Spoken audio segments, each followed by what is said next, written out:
এই মুহূর্তে আফ্রিকার অন্যতম বৃহত্তম দেশ সুদান নিজেরা নিজেদের ভেতরে যুদ্ধ করে ধ্বংস হয়ে যাচ্ছে। যে যুদ্ধটি আপাতদৃষ্টিতে অভ্যন্তরীণ মনে হলেও এটি আসলে বিভিন্ন আন্তর্জাতিক এবং আঞ্চলিক শক্তির নিজস্ব ভূরাজনৈতিক স্বার্থ এবং লোহিত সাগরের নিয়ন্ত্রণ এবং স্বর্ণের লোভের কারণে তৈরি হওয়া একটি চাপিয়ে দেয়া ধ্বংসযজ্ঞ। 2023 সাল থেকে 2026 সালের জুন মাস পর্যন্ত এই নিষ্ঠুর সংকটে পড়ে সরাসরি যুদ্ধ, বিমান হামলা ও গোলার আঘাতে অফিসিয়ালি প্রায় 59,000-এর বেশি মানুষ নিহত হলেও মাঠ পর্যায়ে বিভিন্ন মানবাধিকার সংস্থা এবং জাতিসংঘের আনঅফিসিয়াল বা প্রকৃত হিসাব অনুযায়ী দারফুরের গণহত্যা এবং কৃত্রিম দুর্ভিক্ষ ও অনাহারে নিহতের সংখ্যা প্রায় 4 লাখ ছাড়িয়ে গেছে। এই ধ্বংসযজ্ঞ হঠাৎ করে শুরু হয়নি। এর পেছনের গল্প শুরু হয় 1989 সালে, যখন সামরিক শাসক ওমর আল বাশির একটি কুয়ের মাধ্যমে ক্ষমতা দখল করেন। নিজের সেনাবাহিনীর হাতেই ক্ষমতাচ্যুত হওয়ার ভয়ে এবং দারফুর অঞ্চলে শুরু হওয়া বিদ্রোহ দমন করতে বাশির 2000-এর দশকের শুরুতে স্থানীয় আরব উপজাতিদের নিয়ে জানজাউইদ নামে এক কুখ্যাত মিলিশিয়া বাহিনী তৈরি করেন, যারা সেখানে ব্যাপক লুটপাট ও গণহত্যা চালায়। বশিরের নিজস্ব সুরক্ষায় এই জানজাউইদ বাহিনীকেই পরবর্তীতে 2013 সালে র্যাপিড সাপোর্ট ফোর্সেস বা আরএসএফ নামে একটি আনুষ্ঠানিক এবং সেনাবাহিনীর সমান্তরাল রূপ দেয়া হয়, যার নেতৃত্বে ছিলেন জেনারেল হেমেদতি।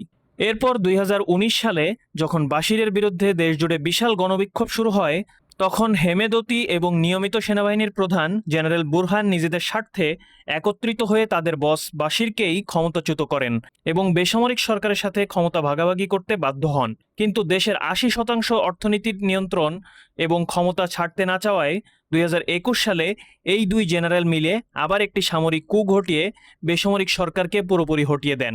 এই কুয়ের পেছনেও আন্তর্জাতিক পক্ষগুলোর স্পষ্ট হাত ও মেরুকরণ ছিল, যেখানে প্রথাগত সুদান সেনাবাহিনীকে সমর্থন দেয় তাদের দীর্ঘদিনের মিত্র মিশর।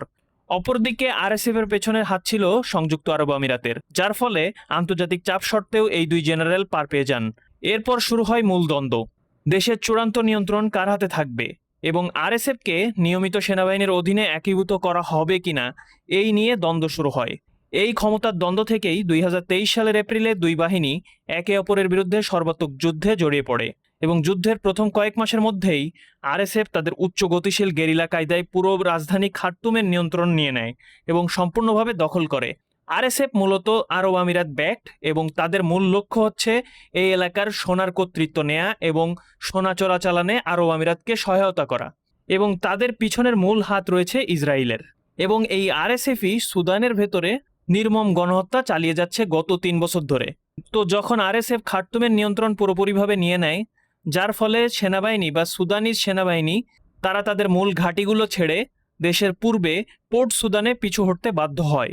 আজ এই যুদ্ধের ফলে দারফুরে আবারও ভয়াবহ গণহত্যা ফিরে এসেছে, লাখ লাখ মানুষ বাস্তুচ্যুত হয়েছে এবং সুদান এখন আন্তর্জাতিক শক্তিগুলোর এক ভয়ঙ্কর ছায়াযুদ্ধে পরিণত হয়েছে, যেখানে সংযুক্ত আরব আমিরাত চাঁদের সীমান্ত দিয়ে আরএসএফকে অত্যাধুনিক ড্রোন এবং অস্ত্র সরবরাহ করছে সুদানের বিপুল পরিমাণ চোরাই স্বর্ণের বিনিময়ে।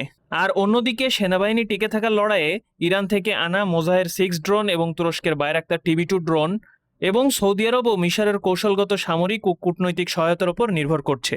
তো আজকের ভিডিও এখানেই শেষ করছি। পরবর্তী ভিডিওতে আমরা আলোচনা করব 2023 থেকে 2026-এর সুদানের পাওয়ার ব্যালেন্স বা সুদানের পাওয়ার ব্যালেন্স ম্যাপ নিয়ে।